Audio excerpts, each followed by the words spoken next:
Hey guys, so today we're going to be swapping out my worn out cable end links with these newer ones, and all you're going to need for this is an Allen key. So first thing we're going to want to do is we're going to head to the inside.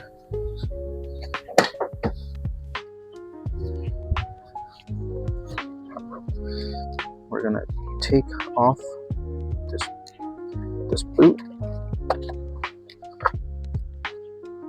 and then we're going to put it inside of here. There. You're just going to kind of move it to the right or left a little bit.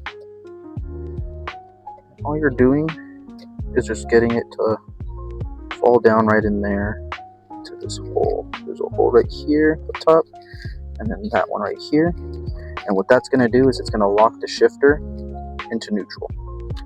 And as you can see, even on here, it still has a lot of play. So next, we're also going to be ordering some new bushings for this thing. But let's go ahead. Let's head over here.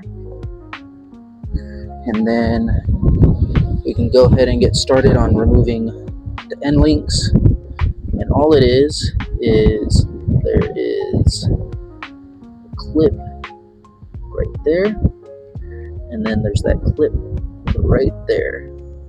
Since mine is the older O2J,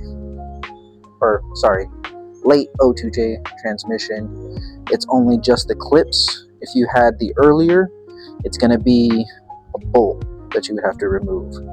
So let me go ahead and get you guys set up and we'll get started. Alright, I'm going to do my best to give you guys the best angle I possibly can. So let's go ahead and get started. So first, like I said, we're going to take off these clips. And they literally just push off. You just pull up. So unfortunately at this point my mic does die. But what I'm doing here is trying to take the clip off the side-to-side motion of the cable. After a little bit of work, I was able to get it off. Now remember, the clips are only on the late O2J transmission. Right here, I'm trying to give you guys the best angle of me getting the clip for the front to back cable link.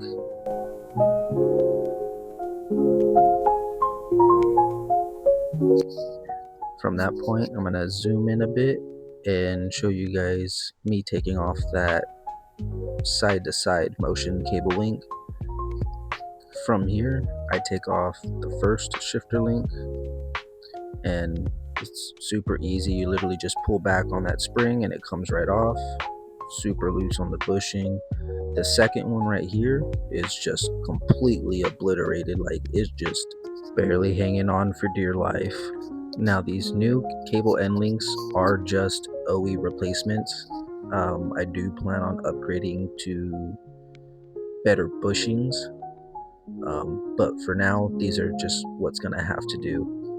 Now the only problem I did have with these end links was that for the side-to-side motion cable,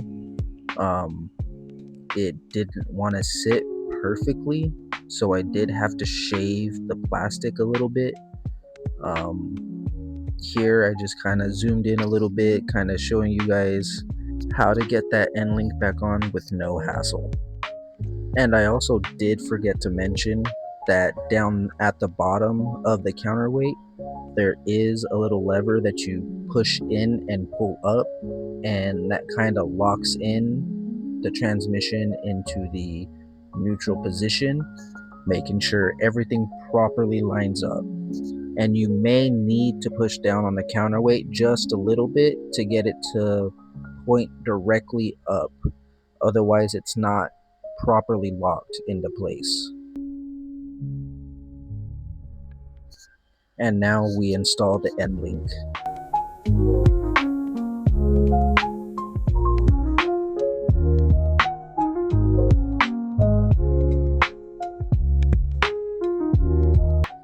It was at this point that I noticed that it wasn't sitting completely flush, so I kind of started messing around with it a bit. But I quickly decided that getting the other side on was going to be way easier and way quicker. So I went ahead and got on that other part first.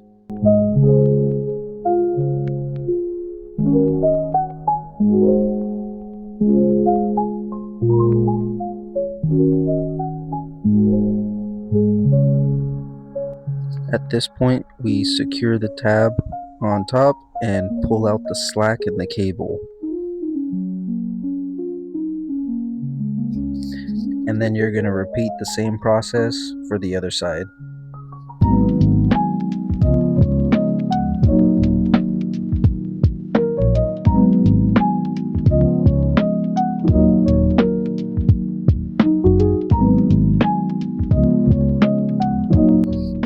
And again, we secure the tab on top, and then we're going to go ahead and reach down and pull out any slack.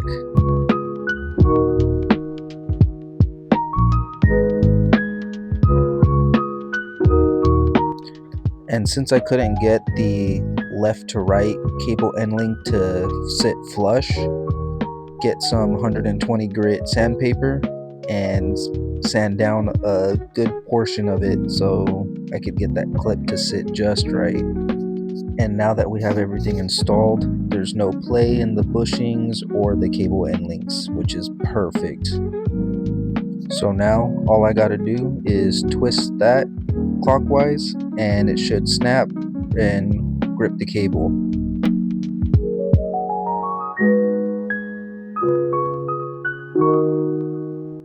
And now we can pull out and push down on that hook that we pulled earlier. You want to make sure it's facing the firewall so that you know it's completely disengaged.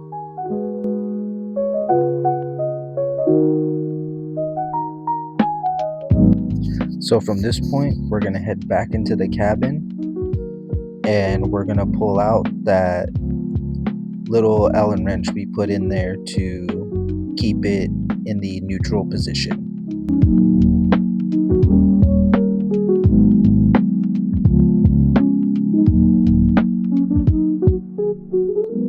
At this point, which we can just start putting everything back together, putting the boot back on and buttoning everything up.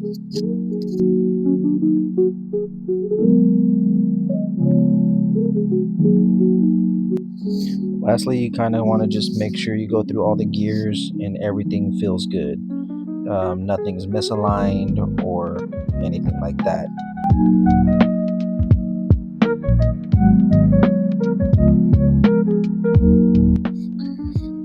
All right, here we go for the first test drive.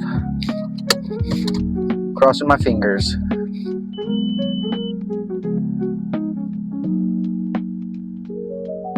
Now, like I said, the only thing I still need to do is I need to get the shifter bushings, and definitely gonna have to get a new clutch.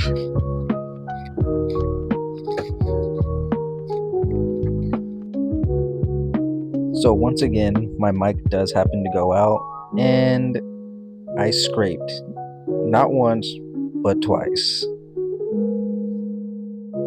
I looked back because I thought I was leaking fluid, but all it happened to be was just tire marks.